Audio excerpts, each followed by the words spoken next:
बिस्मिल्लाहिर्रहमानिर्रहीम। अस्सलाम वालेकुम। मैं हूं जलील खान कुराची। आप देख रहे हैं मेरा यूट्यूब चैनल।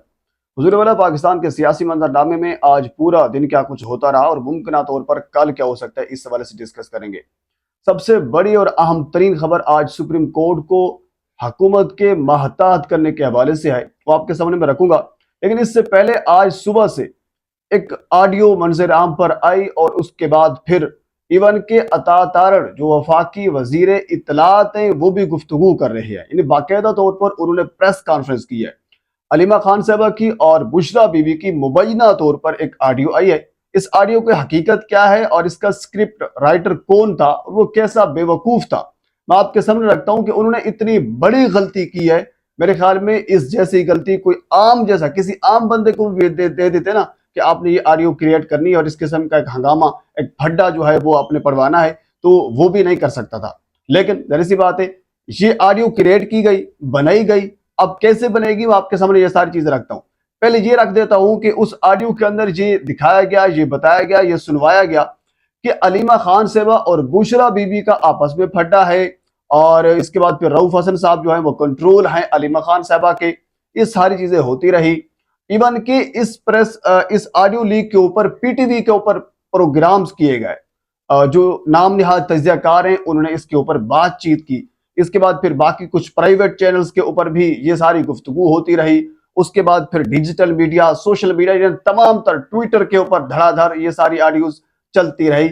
मसला क्या है कि अलीमा खान साहबा और बुशरा बीबी का आपस में फड्डा पड़ गया। अगर बिल फर्ज हम कर लेते हैं कि फड्डा पड़ भी गया था तो ये उनका अपना मसला है। वफाकी वजीर इतलात की क्या तुक बनता है कि वो इस चीज के ऊपर आकर प्रेस कॉन्फ्रेंस करें कि फलां पार्टी की दो खवातीन का आपस में फड्डा पड़ गया। आप अंदाजा करें। अब इस फड्डे के ऊपर आ जाते हैं, हकीकत क्या है। इसमें यह बताया गया है कि 23 जून 2023 को इमरान खान जब जेल में थे तो ये किया गया। और अक्ल के अंधो एक मुर्शिद ने कहा था, आपको याद होगा, कि एक तो ये पढ़े लिखे काम में, दूसरा ये कोशिश भी नहीं करते। इमरान खान 5 अगस्त को गिरफ्तार हुए थे।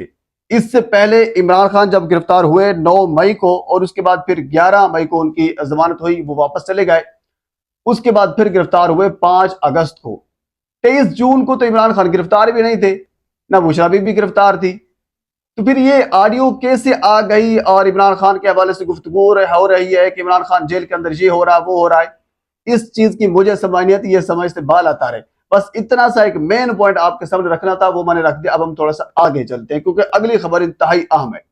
वो खबर अहम यह है कि सुप्रीम कोर्ट को अब हुकूमत के मातहत करने का एक पूरा प्लान जो है वो तैयार किया गया है, लेकिन ये नाकाम हो चुका है। क्योंकि 28 अगस्त को जॉइंट सेशन बुलाया जाएगा, यानी पार्लियामेंट का और सेनेट का मुश्तरका इजलास बुलाया जाएगा। और उसमें यह कहा गया है कि तमाम अराकीन की जो हाजिरी है वो यकीनी भी बनाई गई है कि तमाम अराकीन जो उसमें पहुंचे। अब उसमें करना क्या है? करना है सिर्फ एक ही है कि काजी फाइजा साहब जो है इसी सिस्टम को बिल्कुल मतलूब है।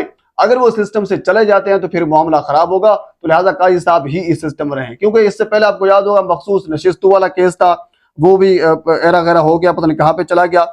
और उसके बाद फिर इस किस्म की उसमें तरमीम करनी थी, उसको दोबारा रिव्यू में जाना था, वो भी ना हो सका। सुप्रीम कोर्ट से कुछ इंसाफ नहीं मिल रहा था, यानी एक नाम निहाद इंसाफ जो हुकूमत जिस किस्म का इंसाफ चाह रही थी, जिस किस्म का काजी फाइजा साहब उनको इंसाफ देना चाह रहे हैं, वो उनको नहीं मिल रहा। लेकिन याद रखिए, अब मैंने कुछ जो एक्सपर्ट्स हैं, कुछ लॉयर हजरात से ये मैंने पूछा है, उन्होंने ये कहा है कि इवन के जो एक्ट ऑफ पार्लियामेंट होता है वो भी ऐसे चैलेंज नहीं किया जा सकता। जॉइंट सेशन में उसको ऐसे लेकर नहीं जाते, यानी एक पार्लियामेंट में उसको लेकर जाते हैं, उसके बाद फिर वहां से रिजेक्ट होता है तो सेनेट में लेकर जाते हैं, वहां से रिजेक्ट होता है तो फिर उसको जॉइंट सेशन में लेकर जाते हैं। ये तो एक आईनी तरमीम है। इसके लिए आइन का आर्टिकल 239A वाजे है कि क्या, यानी इसको इस तरह लेकर नहीं जा सकते। बहरहाल ये कर रहे हैं, अब देखते हैं क्या होता है। लेकिन एट द एंड आप देखिएगा कि ये मामला सुप्रीम कोर्ट में ही पहुंचेगा। अब मसला क्या है? मसला ये हो रहा है कि जिस तरह, यानी ये चाहते हैं कि जिस तरह, बल्कि ये चाहते नहीं, इन्होंने वाज़ेह तौर पर ये कहा है कि जिस तरह आर्मी चीफ साहब की तैनाती होती है, यानी 5 नाम वजीर आजम को भिजवाए जाते हैं, उनमें से वजीर आजम एक नाम सिलेक्ट करता है। अक्ल के अंधों को कम अज कम ये बात समझ आनी चाहिए कि आर्मी चीफ हुकूमत के वजीर आजम के मातहत होता है।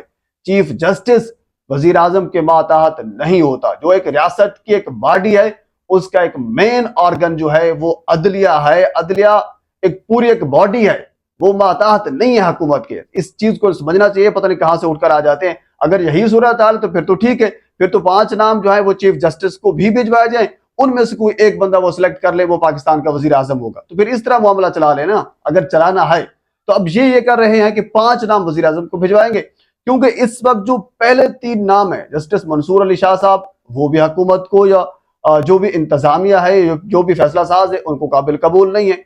उसके बाद आते हैं जस्टिस मंसूर अली शाह, वो भी काबिल कबूल नहीं है इनको। उसके बाद आते हैं जस्टिस याहया अफरीदी, वो भी इनको काबिल कबूल नहीं है। उसके बाद फिर 2 नाम आते हैं, जस्टिस अमीनुद्दीन खान और जस्टिस जमाल खान मंदोखेल।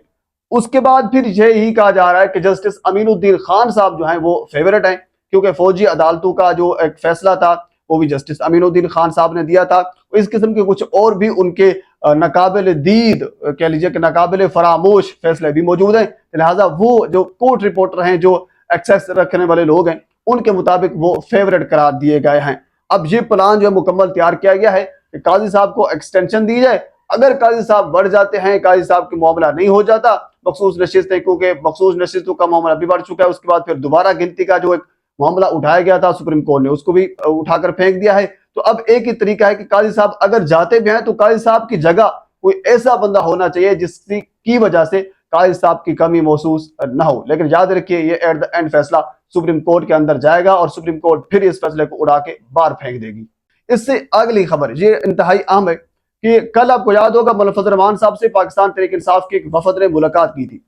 उस मुलाकात के बाद फवाद चौधरी साहब ने भी ये ट्वीट किया था और बाकी कुछ जरा ने ये बात इस खबर की तस्दीक की थी कि मौलाना साहब ने यकीन दहानी करी है कि किसी भी जुडिशल पैकेज के ऊपर और गैर आईनी काम के ऊपर हुकूमत की सपोर्ट नहीं की जाएगी। ये जो तहरीक इंसाफ का वफद है उसको ये हिमायत की थी इस हवाले से। लेकिन अभी कुछ देर पहले सदर पाकिस्तान आसिफ अली जरदारी साहब और उसके बाद फिर मोहसिन नकवी साहब, वो किसके नुमाइंदे हैं आप बेहतर जानते हैं, ए मौसूफ और बाकी कुछ लोग भी मौलाना साहब के दर पर पहुंच गए हैं। मतलब यह है कि कुछ तो गड़बड़ है। अगर जॉइंट सेशन में मौलाना साहब नहीं आते, तहरीक इंसाफ सपोर्ट जरी सी बात है वो नहीं कर रही, और बाकी जो उनके हिमायती हैं वो अगर नहीं करते तो मामला फिर भी बिगड़ सकता है। अगर सदर पाकिस्तान उठकर मौलाना फजल रहमान के दर पर गए हैं कुछ मांगने के लिए, तो कुछ तो पर्दादारी है, उस चीज की जरूरत तो है जिसकी वजह से मौसूफ वहां पर पहुंचे हैं। पर सदर पाकिस्तान का उठकर जाना मतलब यह है कि तहरीक इंसाफ ने डंडा दिया हुआ है, खान साहब ने डंडा दिया हुआ है। लेकिन ये इनको पता चलेगा, ऐसा नहीं हो सकता, बिलाखिर सुप्रीम कोर्ट में ये चीज भी जाएगी। बहरहाल पाकिस्तान के सियासी मामलात में और बहुत सी चीजें हैं, अगली वीडियो में आपके साथ में जरूर शेयर करूंगा। एक मरतबा आपसे गुजारिश है मेरे चैनल को सब्सक्राइब कर दें ताकि आने वाली हर इंफॉर्मेटिव वीडियो आप तक पहुंच सके। अल्लाह हाफिज।